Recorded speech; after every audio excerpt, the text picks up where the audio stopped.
ভারত এটা ওয়েস্ট ইন্ডিজের, কিন্তু পাকিস্তানের মতো বিধ্বস্ত না হয়ে টিকে রইল ভারত।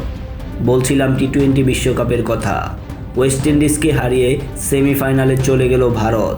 টসে হেরে ব্যাটিংয়ের আমন্ত্রণ পায় ওয়েস্ট ইন্ডিজ। ব্যাটিংয়ে নেমেই 400-এর মিসাইল ছাড়া শুরু করে ওয়েস্ট ইন্ডিজ। 10 ওভারে 100 run, 2 wicket. Shai Hope 32, Roston Chase 40, Hetmyer 27। শেষ দিকে 400-এর ক্ষেপণাস্ত্র ছাড়েন রুবম্যান পাওয়েল এবং হোল্ডার।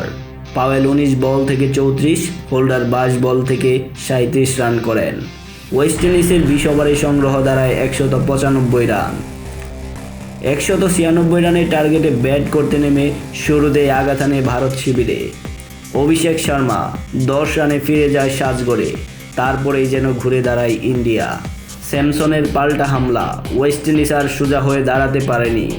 অপরাজিত থাকেন 97 রানে। শেষ দিকে ওয়েস্ট ইন্ডিজ শিবিরে কার্যকরী আঘাত হানে তিলক ভার্মা ও পান্ডিয়া।